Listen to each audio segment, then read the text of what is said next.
नमस्कार। हमारे पास है कक्षा 11 की अर्थशास्त्र की एक अध्ययन सामग्री। इसमें रोजगार और बेरोजगारी से जुड़े कुछ बहुत ही बुनियादी लेकिन महत्वपूर्ण सवाल और उनके जवाब दिए गए हैं। तो चलिए इस विषय की गहराई में उतरते हैं। तो पहला सवाल जो इस सामग्री में है मैं उसे पढ़ता हूँ। सवाल है, भारत में सहभागिता दर की प्रवृत्तियों की चर्चा कीजिए। और इसका उत्तर दिया गया है। पहला बिंदु अर्थ, सहभागिता दर का मतलब है कितने लोग काम कर रहे हैं या करना चाहते हैं। दूसरा, पुरुषों की भागीदारी ज्यादा है। तीसरा, ग्रामीण क्षेत्रों में अधिक सहभागिता है। और चौथा, महिलाओं की भागीदारी कम है। और यहीं पर पहली दिलचस्प बात सामने आती है। आमतौर पर हम सोचते हैं कि गांव पिछड़े हैं और शहर आगे, लेकिन काम में भागीदारी के मामले में ग्रामीण भारत शहरी भारत से आगे है। हाँ, ये थोड़ा चौंकाने वाला है। ऐसा क्यों? देखिए, इसकी सबसे बड़ी वजह है आर्थिक मजबूरी।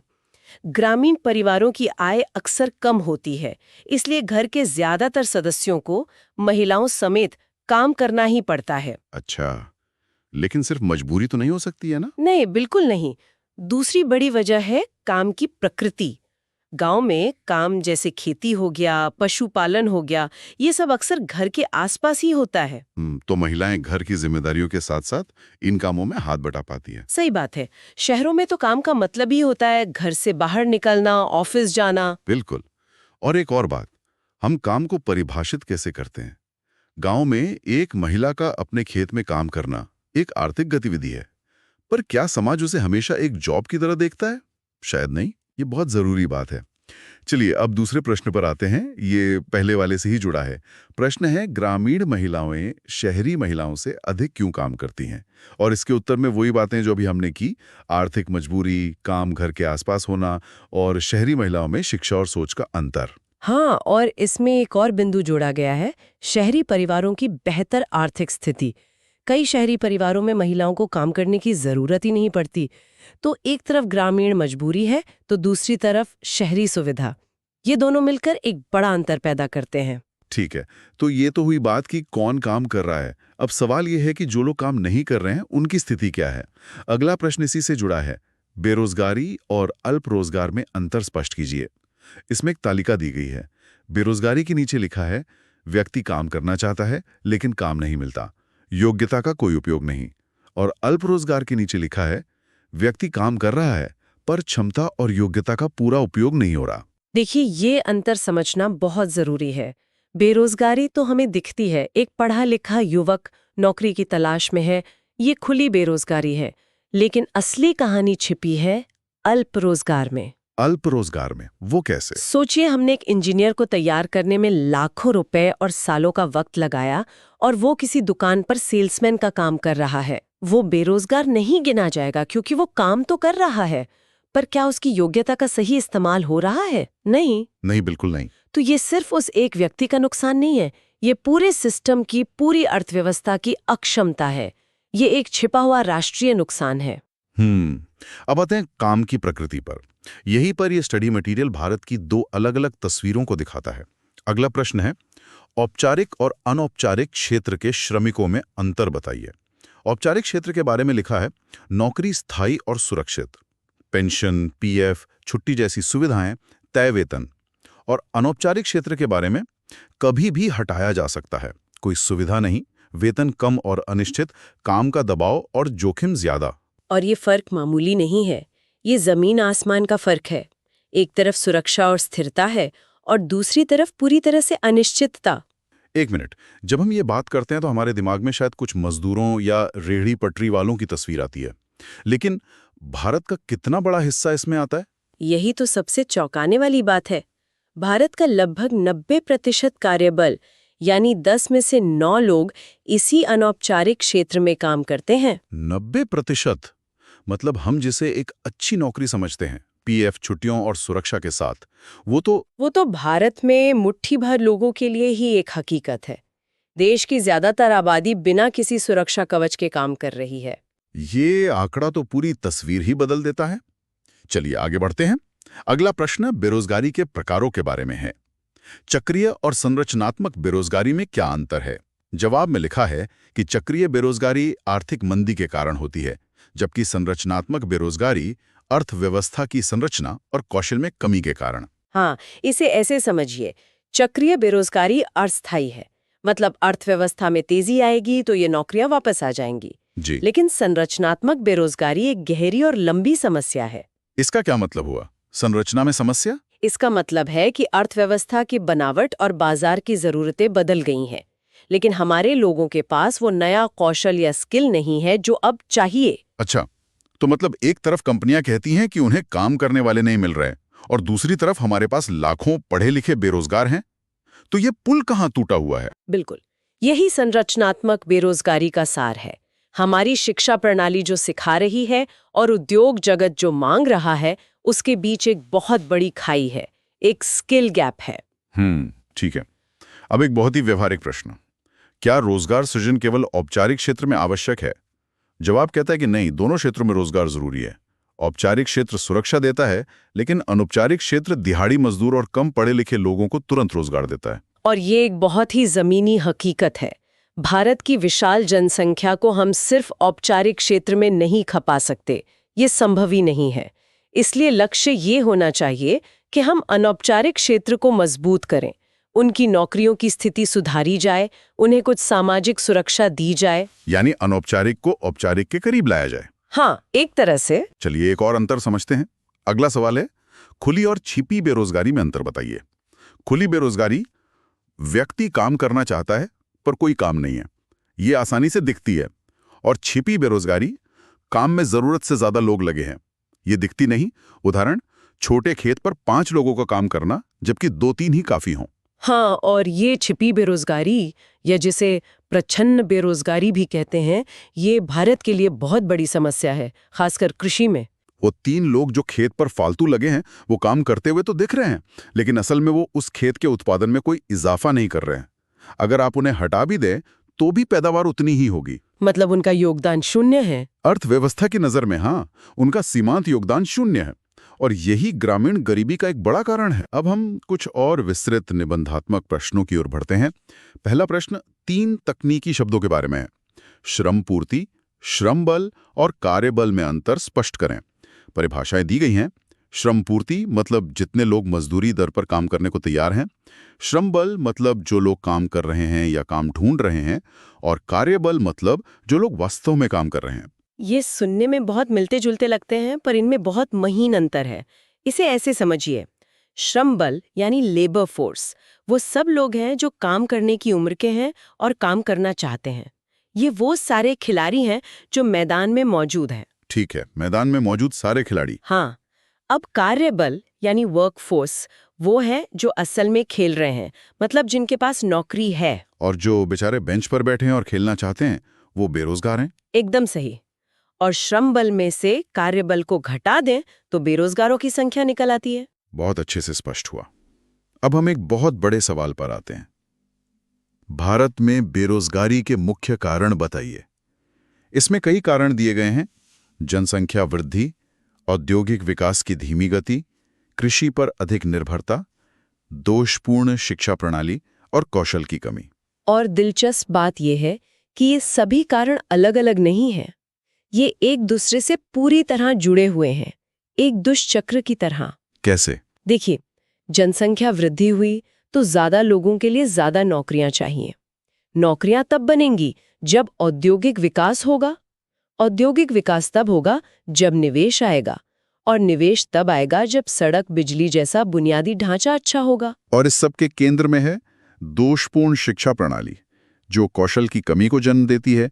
और इस वजह से उद्योग जगत को सही लोग नहीं मिलते और विकास धीमा हो जाता है। बिल्कुल, ये एक ऐसी उलझी हुई गांठ है जिसे एक जगह से नहीं खोला जा सकता। इसी प्रश्न के तहत भारत में बेरोजगारी के कई और प्रकार भी बताए गए। हाँ, और ये प्रकार अर्थव्यवस्था की अलग-अलग समस्याओं की ओर इशारा करते हैं। ये सिर्फ अलग-अलग नाम नहीं है। जैसे पहला कौन सा है? जैसे छिपी बेरोजगारी, डिस्गाइज्ड अनएम्प्लॉयमेंट। अच्छा, जहां जरूरत से ज्यादा लोग काम पर लगे हों। बिल्कुल, जहां अगर आप कुछ लोगों को हटा भी दें तो उत्पादन पर कोई फर्क नहीं पड़ेगा। वो काम करते हुए दिखते हैं पर असल में उनका योगदान शून्य है। कृषि में ये बहुत आम है। और दूसरा? दूसरा है मौसमी बेरोजगारी, सीजनल अनएम्प्लॉयमेंट। ये तो नाम से ही साफ है। हाँ, जब साल के कुछ ही समय काम मिलता है, जैसे खेती में बुवाई और कटाई के समय तो बहुत काम होता है, लेकिन बीच के महीनों में लोग खाली बैठे रहते हैं। ठीक है। फिर एक और है संरचनात्मक बेरोजगारी। ये थोड़ा मुश्किल लग रहा है सुनने में। नहीं, ये बहुत प्रासंगिक है। स्ट्रक्चरल अनएम्प्लॉयमेंट तब होती है जब अर्थव्यवस्था का ढांचा बदलता है। मान लीजिए कोई नई तकनीक आ गई और पुराना कौशल बेकार हो गया। एकदम सही। जैसे हाथ से कपड़ा बनाने वाले कारीगर, जब पावर लूम आया तो बेरोजगार हो गए। आज के दौर में सोचें तो एआई और ऑटोमेशन इसी तरह के बदलाव ला रहे हैं। सही बात है। और एक आखिरी प्रकार है चक्रीय बेरोजगारी। Cyclical unemployment. ये पूरी अर्थव्यवस्था में आने वाले उतार चढ़ाव से जुड़ी है। मतलब मंदी और तेजी से। हाँ, जब अर्थव्यवस्था में मंदी आती है, चीजों की मांग घट जाती है और फिर कंपनियां लोगों को नौकरियों से निकाल देती हैं। तो ये सभी नाम हमें समस्या की गहराई को समझने में मदद करते हैं। बेरोजगारी को दूर करने के लिए सुझाव दीजिए। सुझाव हैं कौशल विकास, छोटे और मध्यम उद्योगों को बढ़ावा, कृषि का विविधीकरण, सार्वजनिक निवेश में वृद्धि और उद्यमिता को प्रोत्साहन। हाँ, और अब देखिए कि हर सुझाव किसी न किसी कारण से सीधे जुड़ा है। कौशल की कमी का जवाब है कौशल विकास, कृषि पर अधिक निर्भरता का समाधान है कृषि का विविधीकरण, निवेश की कमी का हल है सार्वजनिक निवेश में वृद्धि और उद्यमिता को प्रोत्साहन। मतलब जिस जड़ से समस्या पैदा हो रही है उसी पर काम करने की जरूरत है। एग्जैक्टली। प्रश्न संख्या 5, अनौपचारिकीकरण की अवधारणा की व्याख्या कीजिए। ये शब्द सुनने में थोड़ा भारी है। अनौपचारिकीकरण। हाँ, इनफॉर्मलाइजेशन शब्द भारी है, पर इसका मतलब हम सब अपनी रोजमर्रा की जिंदगी में देखते हैं। तो क्या मतलब है इसका? इसका सीधा सा मतलब है, जब मजदूर औपचारिक यानी सुरक्षित नौकरियों से निकलकर असुरक्षित अनौपचारिक नौकरियों में जाने लगते हैं, तो इसी प्रक्रिया को अनौपचारिकीकरण कहते हैं। आसान भाषा में कहें तो अच्छी पक्की नौकरियों का घटना और दिहाड़ी या कॉन्ट्रैक्ट वाली कच्ची नौकरियों का बढ़ना। आपने बिल्कुल सही पकड़ा। पर ऐसा होता क्यों है? मतलब कंपनियां ऐसा क्यों करती हैं? नोट्स के हिसाब से इसका मुख्य कारण है लागत कम करना। कंपनियां स्थायी कर्मचारी रखने से बचती हैं क्योंकि उन्हें ज्यादा सुविधाएं देनी पड़ती होंगी। हाँ, वेतन के अलावा प्रोविडेंट फंड यानी पीएफ, पेंशन, मेडिकल, छुट्टियां, ये सब देना पड़ता है। इसकी जगह वो ठेके पर या अस्थायी मजदूर रख लेते हैं, जिन्हें सिर्फ मजदूरी देनी होती है और कोई जिम्मेदारी नहीं होती। बिल्कुल। और इसका सीधा असर मजदूर के जीवन पर पड़ता है। क्या असर पड़ता है? एक तो जो सारी सुविधाएं मैंने गिनाई वो सब खत्म हो जाती हैं। कोई पीएफ नहीं, कोई पेंशन नहीं, कोई मेडिकल सुविधा नहीं। और दूसरा असर उनके जीवन स्तर पर पड़ता है। कम वेतन और नौकरी की असुरक्षा के कारण उनका जीवन स्तर नीचे चला जाता है। आज काम है, कल होगा या नहीं पता नहीं। तो अगर हम इसे प्रश्न 4 के टेबल से जोड़कर देखें तो तस्वीर और साफ होती है। हाँ, वो टेबल औपचारिक और अनौपचारिक क्षेत्र का फर्क बहुत अच्छे से दिखाता है। औपचारिक क्षेत्र में नौकरी स्थायी है, सुरक्षित है, वेतन पक्का है, सुविधाएं हैं। और अनौपचारिक क्षेत्र में ठीक इसका उल्टा, नौकरी कभी भी जा सकती है, वेतन कम और अनिश्चित है और कोई सुविधा नहीं मिलती। तो अनौपचारीकरण इसी असुरक्षित क्षेत्र की ओर एक झुकाव है। तो अब आते हैं अगले प्रश्न पर। ये समस्या दिखती कैसी है? मतलब क्या गांव और शहर में बेरोजगारी एक ही तरह की होती है? तो सवाल है, भारत में विभिन्न प्रकार की शहरी तथा ग्रामीण बेरोजगारी का वर्णन कीजिए। नहीं, ये बिल्कुल अलग अलग हैं।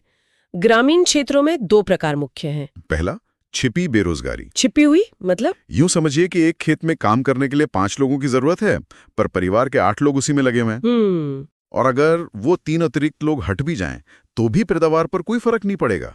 वो 3 लोग ही छिपी बेरोजगारी का हिस्सा हैं। वाह, ये तो बहुत अच्छा उदाहरण है। और दूसरा प्रकार? दूसरा है मौसमी बेरोजगारी। ये किसानों के साथ होता है। उन्हें फसल बोने और काटने के समय तो काम मिलता है, लेकिन बाकी साल खाली बैठना पड़ता है। जी। और अगर हम शहरी क्षेत्रों की बात करें तो वहां शिक्षित बेरोजगारी एक बहुत बड़ी समस्या है। मतलब डिग्री तो है पर नौकरी नहीं। और एक और चीज होती है जिसे शायद अल्प रोजगार कहते हैं, जैसे कोई इंजीनियर डेटा एंट्री का काम कर रहा हो। सही कहा, वो बेरोजगार तो नहीं है पर उसकी योग्यता का सही इस्तेमाल भी नहीं हो रहा। ये भी एक बड़ी चुनौती है। तो ये इतनी सारी अलग अलग चुनौतियां हैं, छिपी, मौसमी, शिक्षित, इनसे निपटने के लिए सरकार के तरकश में कौन से तीर हैं? हमारा आखिरी सवाल इसी पर है। अब हम इस चर्चा के आखिरी प्रश्न पर आते हैं। बेरोजगारी से निपटने के लिए सरकार की हाल की पहलों का वर्णन कीजिए।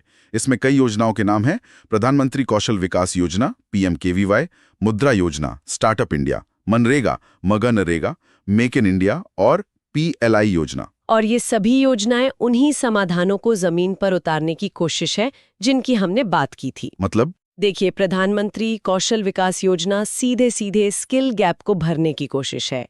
मुद्रा योजना और स्टार्टअप इंडिया ये उद्यमिता को बढ़ावा देने के लिए है, ताकि लोग नौकरी ढूंढने वाले नहीं बल्कि नौकरी देने वाले बने। सही है। मेक इन इंडिया और पीएलआई योजनाएं देश में उद्योगों को बढ़ावा देकर नौकरियों की मांग पैदा करने की कोशिश है। और इन सबके बीच मनरेगा ग्रामीण क्षेत्रों में एक सुरक्षा कवच का काम करता है, जो कम से कम 100 दिन के काम की गारंटी देता है। तो कोशिश एक बहुआयामी हमले की है। हाँ, क्योंकि समस्या भी बहुआयामी है। तो आज हमने रोजगार और बेरोजगारी से जुड़े इन बुनियादी लेकिन बेहद जरूरी विचारों को समझा। ये साफ है कि ये कितना जटिल विषय है, जिसमें सामाजिक, आर्थिक और नीतिगत सभी पहलू शामिल हैं। इन सभी जानकारियों का सार शायद यही है कि भारत में रोजगार की चुनौती केवल नौकरियां पैदा करने की नहीं है। चुनौती है सही तरह की नौकरियां, सही कौशल के साथ और सबसे जरूरी सामाजिक सुरक्षा के साथ पैदा करने की।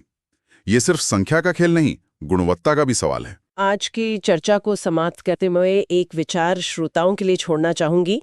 हमने सरकार की इतनी योजनाओं और समाधानों की बात की। सोचने वाली बात यह है कि इन तमाम कोशिशों के बावजूद जमीन पर रोजगार का संकट अक्सर इतना गहरा क्यों महसूस होता है? क्या कमी योजनाओं के डिजाइन में है, उनके लागू होने में है, या फिर समस्या की जड़ें हमारी अर्थव्यवस्था की बनावट में ही इतनी गहरी हैं कि ये ऊपरी मरहम पट्टी का